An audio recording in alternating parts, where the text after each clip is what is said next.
Olá, eu sou o professor Marcos Almeida, professor da Escola Baiana de Medicina, Universidade do Estado da Bahia, e coordenador do Serviço de Ortopedia Pediátrica da Santa Casa de Misericórdia da Bahia. E nós vamos falar nos próximos minutos sobre displasia do desenvolvimento do quadril. Essa é a parte 2, onde vamos focar no tratamento dessa condição. Os grandes objetivos do tratamento da displasia do desenvolvimento do quadril, ou DDQ, são a redução da cabeça femoral e a manutenção estável da cabeça na cavidade acetabular para que o acetábulo possa se desenvolver e se remodelar junto com o fêmur proximal. Claro que quanto mais velha for a criança, mais difícil será alcançar esses objetivos. Portanto, o prognóstico desse paciente depende da idade. E a gente acrescenta, então, que faz parte do tratamento também, logicamente, o diagnóstico precoce. Classicamente, a luxação congênita do quadril, ou DDQ, displasia do desenvolvimento do quadril, ela é separada em antes e depois da marcha, com o objetivo de definir tratamento. Antes da marcha, dividido no período de recém-nascida, 6 meses, de 6 a 12 meses, de 12 a 18 meses, depois da marcha, e de 18 meses a 2 anos e após 2 anos. Isso ainda é uma verdade, ainda é aceito classicamente, porém, alguns outros aspectos devem ser levados em consideração antes de seguir uma receita de bolo. Primeiro, nós temos que entender que nas crianças recém-nascidas até os 6 meses, a gente encontra em torno de 1 a cada 60 nascendo com instabilidade dos quadris. E essa instabilidade se estabiliza na primeira semana, em 60% dos casos, ou em 80% dos casos até o segundo mês. Se os quadris forem imaturos, com cobertura acetabular em torno de 50% e ângulo alfa igual ou maior que 50 graus, normalmente isso evolui para resolução espontânea, mesmo sem tratamento. Portanto, aqueles quadris instáveis, em sua maioria, vão estabilizar após o nascimento. Apenas em cerca de 12% dos casos, eles vão persistir com luxações verdadeiras, ou em alguns casos, subluxados ou com displasia acetabular. As indicações para tratamento, então, do recém-nascido até o 6º mês são quadris luxados, aqueles são ortolâneos positivos, que devem ser tratados imediatamente. Aqueles quadris que são luxáveis, devemos aguardar até 3 semanas, porque ele pode se instabilizar precocemente. E o tratamento só deve ser instituído se o quadril persistir instável.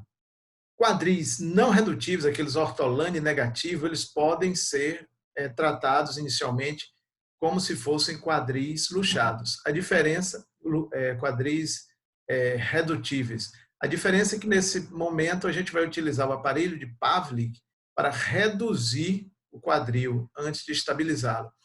Então, o aparelho de Pavlik, nesse caso, é utilizado para reduzir o quadril e essa redução deve ocorrer em mais ou menos 3 semanas. Se isso não ocorrer em 3 semanas, o aparelho de Pavlik deve ser descontinuado.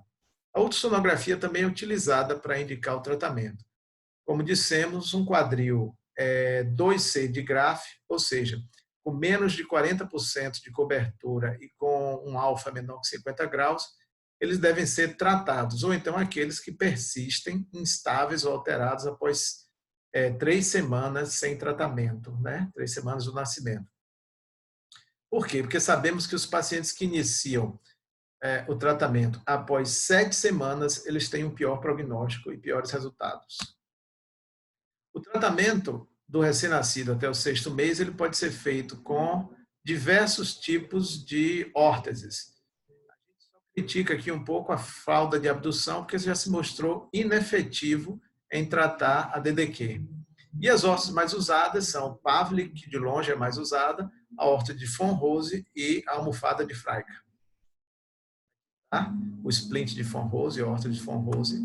Aqui está a fralda de Freica. E aqui está o Pavlik, que é o mais usado de todos.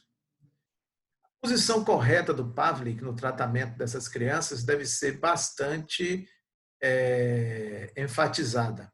As tiras transversais devem se posicionar em nível do mamilo, as tiras dos pés devem passar, a tira anterior deve passar na região anterior do joelho e se unir a tira transversal na linha axilar anterior. Já a tira posterior, ela vai passar posterior ao joelho e vai se unir à tira transversal em nível da escápula.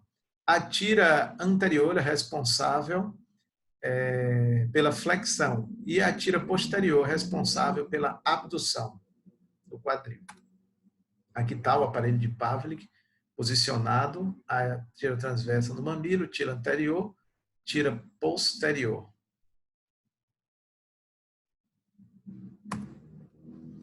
O suspensório de Pavlik tem o fundamento de manter o quadril em abdução e flexão, possibilitando uma redução guiada nos quadris ortolânicos negativos ou a estabilização do quadril naqueles quadris que são redutíveis. Ele limita a abdução, permite flexão, ele limita a extensão e a adução e permite flexão e abdução. Deve ser evitado no Pavlik flexões maiores que 110 graus e abduções além de 60 graus.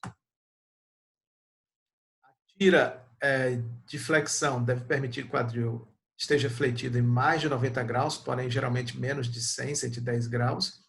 E a abdução deve seguir os conceitos da zona segura. A zona segura diz que a abdução está entre 30 e 60 graus. Então, quanto mais longe de 60 graus, melhor. A metáfise femoral, ela deve estar sempre apontando para a cartilagem trirradiada na radiografia, especialmente quando se deseja uma redução griada, porque se não ficar nessa posição, a redução será extremamente difícil.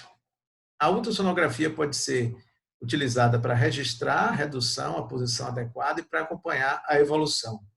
Esse acompanhamento do quadril sob tratamento no Pavlik deve ser semanal. Aqui está a zona segura, a zona de segurança de Ramsay. Nessa zona de segurança, o quadril deverá ser mantido entre 30 e 60 graus de abdução, sendo que mais de 60 graus tem risco de necrose vascular, e deve ser mantido entre 90 a 50 graus de flexão. Se o quadril for estável nessas posições, nós temos uma boa zona de segurança. Utilizando o aparelho de Pavlik, a maioria dos quadris se estabilizam em torno de 3 semanas. A redução também guiada pode ocorrer em torno de 3 semanas. Após essa redução, o quadril ele deve ser utilizado em essa redução ou estabilização, né? O aparelho de Pavlik deve ser usado em tempo integral por mais 6 semanas. Nesse caso, ele conduz a estabilidade em quase 95% dos pacientes. Isso se ele for utilizado, logicamente, antes dos 6 meses. Depois desse período de 6 semanas, o aparelho de Pavlik deve continuar sendo usado em tempo integral por mais 12 semanas. Isso não é um consenso, alguns não utilizam dessa forma. E após 6 meses, se o suspensório de Pavlik for usado, a gente já tem uma taxa de insucesso em torno de 50%. Em algumas situações especiais, ocorrem problemas no aparelho de Pavlik. Por exemplo, quadris que não são redutivos, aquele ortolânico negativo, tem uma taxa de sucesso somente de 80%. Para reduzir o quadril, o Pavlik deve posicionar a cabeça femoral na direção da cartilagem trirradiada. E se esses pacientes forem menores que 6 meses, a gente vai conseguir a redução em 85% dos casos. As luxações altas, tipo Tônius 4, também têm menor probabilidade de sucesso, em torno de 50%. A classificação de Graf também é um fator que deve ser levado em consideração, porque quadris Graf 3 tem um índice de sucesso de 97%, enquanto que quadris Graf 4 tem maior problema na redução. torno de 50% apenas conseguem a redução. Também devemos ter cuidado, porque a probabilidade de redução e manutenção da redução é menor quando o labro está invertido. E, por fim, os quadris irredutíveis, aqueles que têm cobertura menor que 20%, eles falham nesse tratamento. Essa cobertura é medida pela ultrassonografia. O aparelho de Pavlik está contraindicado em doença neuromuscular, tipo paralisia cerebral ou mielodisplasia, em pacientes com rigidez muscular, tipo artrogripose, e em frouxidão ligamentar, tipo síndrome de Ehlers-Danlos. As causas de falha do aparelho de Pavlik estão ligadas à dificuldade de aceitação do aparelho pelos familiares, complicações do próprio tratamento, tipo paralisia femoral, do plexo braquial, os quadris, que são inicialmente irredutíveis, eles realmente são mais difíceis e podem falhar. Quando o início do tratamento ocorre após 7 semanas, quando a luxação é direita, o sexo feminino também tem um maior potencial de resultados ruins, e o quadril GRAF 4, porque esses quadris normalmente evoluem em cerca de 12% com displasia, mesmo quando bem-sucedidos, e tem uma taxa de apenas 50% de sucesso. As complicações do aparelho de Pavlik são necrose vascular da cabeça femoral, especialmente nas luxações altas, luxação inferior, quando o quadril é colocado em hiperflexão, neuropatia do nervo femoral, também na hiperflexão, paralisia do plexo braquial, ser causado pela tira supraclavicular, subluxação do joelho, lesões de pele na região inguinal, na região poplita, e a famosa doença do Pavlik.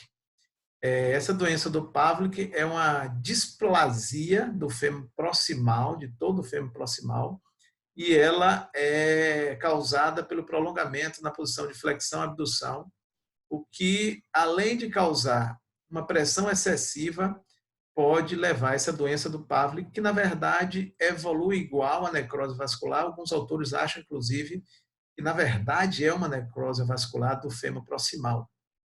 E essa doença do Pavlik também aumenta a necessidade de redução aberta. Quando o aparelho de Pavlik é colocado e o quadril é reduzido e estabilizado com sucesso, nós podemos notar um recesso na região superior do acetábulo, que, na verdade, é calcificação, ossificação, que ocorre abaixo da região do labro. Isso mostrando que o quadril está estabilizado com sucesso. Para resumir, os quadris que são ortolane positivos se obtém a redução, aqueles que são ortolane negativo se faz a tentativa de redução por 3 semanas. Se eles reduzirem, a gente vai seguir o fluxo. Se não reduzirem e houver falha na obtenção da redução, a gente deve descontinuar o aparelho. Mas, se eles reduzirem, deve seguir o mesmo fluxo daqueles quadris que são reduzidos pela manobra de ortolane. Eles devem ser mantidos por em torno de 4 semanas até que a redução se estabilize. Se não estabilizar, descontinua o Pavlik. Mas se estabilizar, que é a regra, se mantém o Pavlik por mais 1 a 3 meses. Pacientes entre 6 e 12 meses. Ocorre a necessidade de tratamento quando o Pavlik falha, né? Ou quando há um insucesso da estabilização do quadril. Os objetivos do tratamento são os mesmos do tratamento entre 0 e 6 meses, nascimento a 6 meses. Entretanto, existem obstáculos diferentes para o tratamento, riscos e imprevisibilidade são muito maiores. E a indicação normalmente é redução fechada, excepcionalmente aberta, e aplicação de aparelho engessado. A redução ela deve ser feita mesmo sem a presença do núcleo. Embora alguns autores discutam que quando o núcleo está presente, o índice de necrose vascular é menor, mas não se deve esperar. A redução deve ser feita o mais precoce possível. Por quê? Porque quanto mais cedo essa redução ocorrer, maior o potencial de desenvolvimento do acetábulo e menor a chance de cirurgia subsequente. Esse tratamento deve ser indicado normalmente a partir de 6 meses ou após falha do Parley. A tração cutânea já foi muito utilizada. Ela tem o objetivo de reduzir a pressão excessiva sobre a cabeça, diminuindo os riscos de necrose vascular. Ela, entretanto, hoje é empregada por poucos cirurgiões e a maioria acredita que a abdução excessiva é que causaria necrose vascular e se o paciente for colocado na posição humana, respeitando a zona de segurança, essa taxa de necrose cai muito, não precisando fazer tração. Entretanto, os poucos autores que a utilizam por uma média de 2 a 3 semanas até que o quadril atinja o ponto conhecido como +2 de gauge ou fique abaixo da linha de Hilgenreiner. Acredita-se que os obstáculos interarticulares oferecem maior resistência à redução e influenciam muito mais do que a tração. As complicações da tração são ser mais caro, internamento prolongado, lesões de pele e, eventualmente, lesões neurovasculares. Aqui está o ponto +2, né? É abaixo aqui da borda inferior do acetábulo, e o objetivo da tração é trazer o quadril daqui até esse ponto +2, ou pelo menos abaixo da linha de Hilgenreiner. A redução fechada entre 6 a 12 meses, ela deve ser obtida com anestesia, e o paciente deve ser mantido em flexão e abdução gentil do quadril. Essa posição deve ser testada e definir qual é a zona de segurança. Não deve existir abdução excessiva ou rotação interna maior que 15 graus. Se houver essa abdução excessiva tendendo a ser maior que 60 graus, se houver tendência a mais de 10 graus de rotação interna, deve-se fazer tenotomia dos adutores para aumentar essa zona de segurança. A redução deve ser avaliada por ultrassonografia ou artrografia, e a redução é mantida com aparelho engessado pelvopodálico na posição humana, em torno de 90 a 70 graus, 90 a 50 graus de flexão e em torno de 30 a 60 graus no máximo de abdução. O gesso é mantido por 12 semanas. Alguns diminuem depois de 6 semanas, diminui para abaixo do joelho, mas pode ser mantido o tempo todo abaixo do joelho. E depois da retirada do gesso, se utiliza um aparelho de abdução por mais 3 a 6 meses. Esse aparelho, alguns autores já indicam não realizar. Quando o quadril é reduzido adequadamente, essa mancha enorme aqui na região medial do acetábulo, ela diminui, ela desaparece. E você vê que ela fica menor que 6 milímetros, isso indicando uma boa redução, redução concêntrica. Entre 6 a 12 meses, a indicação é redução fechada sob anestesia e se testar a zona de segurança na posição humana de Salter. Se esse quadril for estável, procede-se à imobilização pelvopodálica por 3 semanas. E se esse quadril for instável, segue o mesmo caminho dos quadris instáveis. Se faz a tenotomia dos adutores, e se a tenotomia dos adutores trouxer o quadril para estabilização, a gente vai manter o tratamento com gesso por 3 meses, seguido de órtese e abdução por 3 meses. Se o quadril não ficar estável, esse tratamento deve ser descontinuado. Entre 12 e 18 meses, o comum é fazer redução aberta com imobilização gessada. Quais são as indicações? São as mesmas, mas aqui, pacientes acima de 12 meses com falha no tratamento fechado ou com subluxação persistente ou instabilidade. Essa instabilidade é vista por uma mancha do contraste na artrografia maior que 6 milímetros, aqueles que fazem artrografia, e quando existe a necessidade de mais de 40 graus de abdução, quando vai se aproximando de 60, ou quando as reluxações ocorrem por volta de 90 graus de flexão, ou ainda quando existe necessidade de mais de 10 a 15 graus de rotação interna. Isso é muito comum quando existe a persistência do labro invertido interposto na cabeça femoral. Estabilidade em posições extremas de abdução e de rotação externa, elas devem ser evitadas, porque elas aumentam a chance de necrose vascular da cabeça femoral ou de doença do Pavlik ou distúrbio de crescimento do fêmur proximal. Os obstáculos que a gente encontra no tratamento a partir dos 12 meses são o labro invertido, o neolimbo, que é formado, que também se interpõe entre a cabeça e o acetábulo, o fundo do acetábulo, o alongamento do ligamento redondo, que se torna redundante, interposição do ligamento transverso, a hipertrofia do pulvinar, a cápsula em ampulheta por pressão do ilho-psoas e também o impedimento dos adutores e do ilho-psoas, a redução, bem como, às vezes, encurtamento dos isquiofemorais. Na redução aberta, se utiliza várias vias. A anterior, conhecida como Smith-Peterson, ou sua modificação, feita por Salter e Dubois,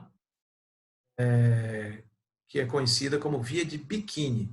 E as vias mediais. A via de Bikini, ela tem a vantagem de que ela permite a capsulorrafia, acetabuloplastia quando necessário, e oferece uma melhor visão de toda a cápsula, de todo o acetábulo. A desvantagem é maior sangramento, maior possibilidade de lesão da apófise da crista ilíaca e dos abdutores e maior rigidez pós-operatória. A via medial, apesar dela ser uma via que é muito utilizada, dá uma abordagem direta aos obstáculos para redução, tem melhor aspecto cosmético, mas ela tem desvantagem quando você precisa fazer aplicatura ou procedimentos, aplicatura da cápsula, procedimentos complementares. E ela, justamente por isso, ela está melhor indicada antes de 1 ano, quando esses procedimentos e a própria capsuloplastia normalmente não são necessários. A via de Bikini tem alguns importantes passos: a identificação do nervo femoral, a identificação da artéria circunflexa medial, o deslocamento dos músculos tensor da face lata, dos músculos ilho-psoas, a capsulotomia, que é feita em forma de T, a extensão do ligamento redondo e a aplicatura ou sutura em sobreposição, jaquetão, da cápsula articular. Depois dessa redução, o quadril é mantido no aparelho pelvopodálico por 6 a 8 semanas.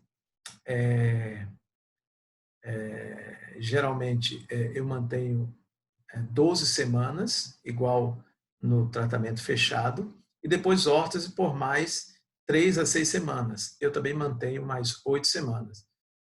Os autores, novamente, dizem que não é necessário a utilização de órtese depois que o quadril for estabilizado. Quando existe comprometimento contralateral, o quadril contralateral pode ser abordado depois de 2 a 6 semanas do primeiro quadril. Eu utilizo 3 meses também para essa abordagem. O potencial de desenvolvimento acetabular ele é maior quando o quadril é reduzido a partir até os 18 meses, né? Após a redução, né? Quando ele é reduzido até 18 meses. A redução antes dos 2 anos também permite um desenvolvimento acetabular, porque o acetábulo continua se desenvolvendo entre 4 até 8 anos de idade. Mas o melhor é que essa redução ocorra próximo dos 18 meses, porque aí tem o maior potencial de desenvolvimento acetabular. E o acompanhamento do desenvolvimento acetabular deve ser feito pelo surgimento do centro de ossificação acessório do acetábulo, na sua borda lateral, pelo índice acetabular, que vai melhorando gradualmente, e pelo desenvolvimento da gota de lágrima, além do afilamento da parede medial do acetábulo. Vocês podem ver nessa figura o centro de ossificação acessório do acetábulo, aqui também no perfil. Ele é visto nesses quadris depois da redução. E, normalmente, ele é visto nos pacientes a partir de 11 anos, os pacientes que não têm luxação do quadril. Então, o surgimento dele é um indicativo de que a redução foi bem sucedida e que o acetábulo tem potencial para se desenvolver. Esse tratamento de redução aberta, ele dá em torno de 70% de bons resultados, com aí algo em torno de 5% de necrose, e com a necessidade de se fazer uma acetabuloplastia em 26% dos casos. A incidência de necrose normalmente aumenta com a idade, sendo maior nos maiores de 2 anos. E o potencial de desenvolvimento do acetábulo deve ser seguido, porque, como dissemos, pode ser que esse acetábulo necessite um procedimento subsequente mais tarde. Aspecto da acetabuloplastia, da redução aberta pela via anterior, a cápsula E, aqui um paciente real, onde foi feita a capsulotomia. Aqui já o fechamento da cápsula em sobreposição.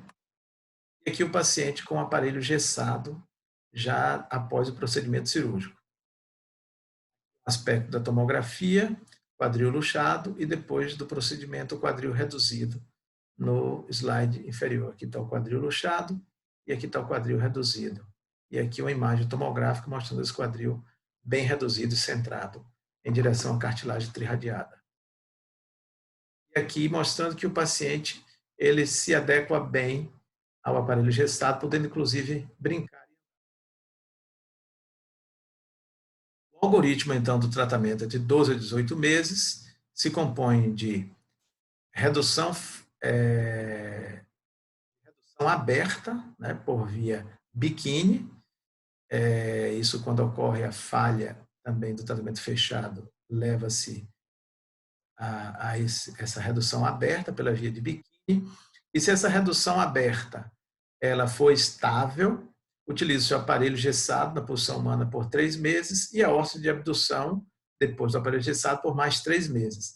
Se a redução aberta por via anterior não for estável, isso significa que nós vamos precisar de procedimentos complementares, tipo acetabuloplastia ou osteotomia femoral. Mas isso raramente é necessário em pacientes antes de 2 anos de idade. Tratamento após 18 meses, incluindo aqueles pacientes maiores de 2 anos de idade. Esse tratamento normalmente vai se compor de osteotomia femoral, que pode ser de encurtamento, ou derrotatória, varizante, e de osteotomia periacetabular, que pode ser Salter, Pemberton, Dega ou qualquer outro tipo de procedimento.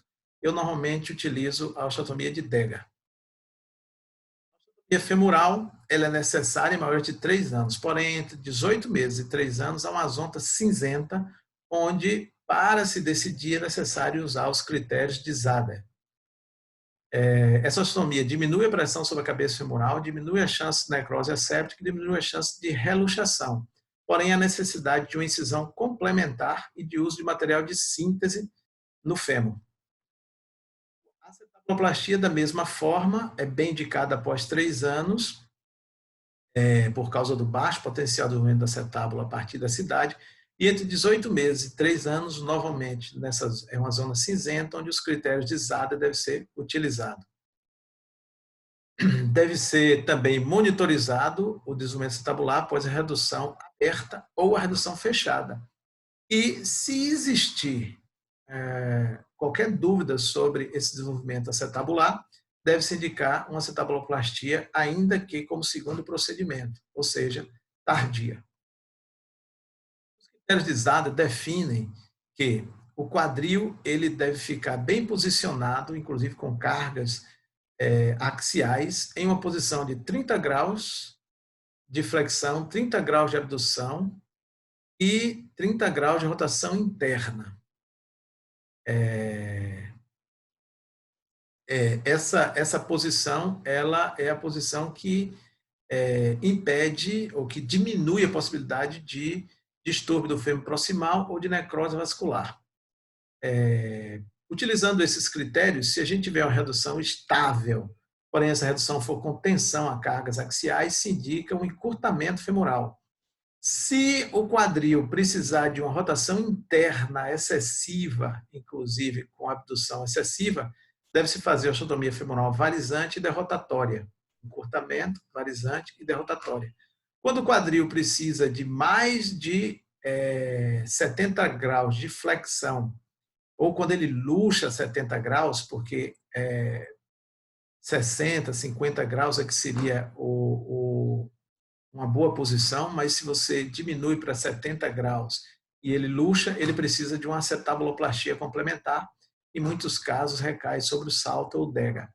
E quando o quadril precisa não só de uma rotação, mas de uma abdução e de uma flexão excessiva, a gente tem que fazer as duas coisas: osteotomia femoral varizante derrotatória e acetabuloplastia. Se existir, por exemplo, um duplo contorno acetabular, significa que a deficiência anterolateral do acetábulo é muito grande. Devemos abandonar, nesse caso, a osteotomia de Salter e partir para a osteotomia de Pemberton ou de Dega, que são osteotomias de formação do acetábulo, né, que dão nova forma ao acetábulo. Porque a osteotomia de Salter ela só consegue abordar deficiências que sejam pequenas, algo em torno de 15, no máximo 20 graus.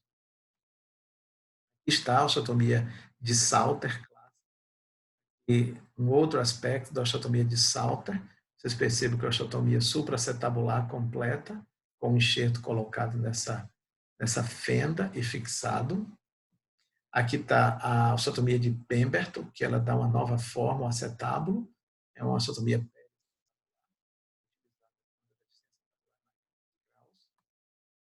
A osteotomia de Dega, com basicamente as mesmas indicações da osteotomia de Salter.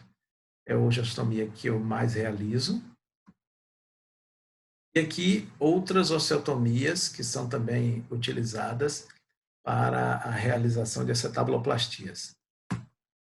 O algoritmo para tratar pacientes a partir de 18 meses é redução aberta por via anterior, via de biquíni, com a via lateral, se for necessário, osteotomia femoral. Utilizar os critérios de Zader. Esses critérios dizem que uma tensão ou luxação alta indica osteotomia femoral, rotação interna maior do que 15 graus indica osteotomia femoral varizante derrotatória e uma flexão maior que 70 graus, sendo necessária para estabilizar o quadril, indica a necessidade de acetabuloplastia.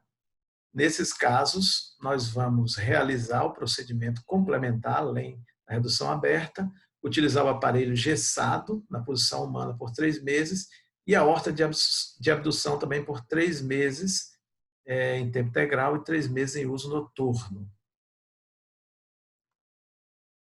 A avaliação dos resultados do tratamento da luxação congênita do quadril é feita através dos critérios clínicos de Mackay, os critérios radiográficos de Severin e também através da avaliação da necrose vascular, que é feita pela classificação de Buchholz e Ogden e de Calames e McEwen.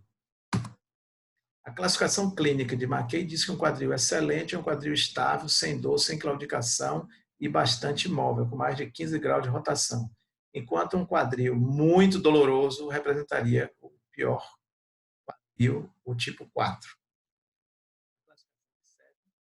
Quadril radiograficamente bom é um quadril que tem uma aparência normal e tem mais de 15 graus de ângulo CE, isso no paciente 13 anos de idade, ou mais de 20 graus no paciente maior, 14 anos de idade. E o quadril tipo 4, que é o pior resultado, é o quadril onde ocorreu reluxação. A necrose vascular, pelos critérios de Buchholz e Ogden, inclui o tipo 1, que é o tipo mais leve, onde quase não existe nenhum sinal de necrose vascular e a cabeça femoral está quase com nenhuma anormalidade. E o pior tipo é o tipo 4, onde a metáfise femoral, especialmente no seu lado medial, teve um distúrbio de crescimento e existe uma deformidade em varo grande no fêmur proximal. Critérios de Calames-McEwen, a necrose vascular do tipo 1 produz pouca deformidade, e o quadril do grupo 4, ou tipo 4, é o quadril que tem o maior dano possível, um dano intenso à cabeça femoral, levando inclusive a hipercrescimento e desigualdade dos membros inferiores. Utilizando esses critérios, podemos classificar o resultado do tratamento, segundo esses autores, e também podemos classificar a necrose vascular. Aqui, por exemplo, está um quadril do tipo 1, onde pouco dano foi feito à cabeça femoral, um quadril do tipo 2, onde a parte lateral da epístola foi comprometida, o que o quadril do tipo 3 de Buchholz e Ogden, toda a cabeça femoral foi comprometida, e aqui um quadril tipo 4, onde apenas a porção medial do quadril foi comprometida. Avaliamos e mostramos em alguns minutos o tratamento mais adequado e mais utilizado hoje em dia para o tratamento da displasia do desenvolvimento do quadril. Eu queria deixar aqui meu e-mail para aqueles que tenham alguma questão ou dúvidas a serem enviadas e termino mostrando essa belíssima imagem da Santa Casa de Misericórdia da Bahia, na realidade do seu memorial, o Memorial da Misericórdia, que é o primeiro hospital de toda a América.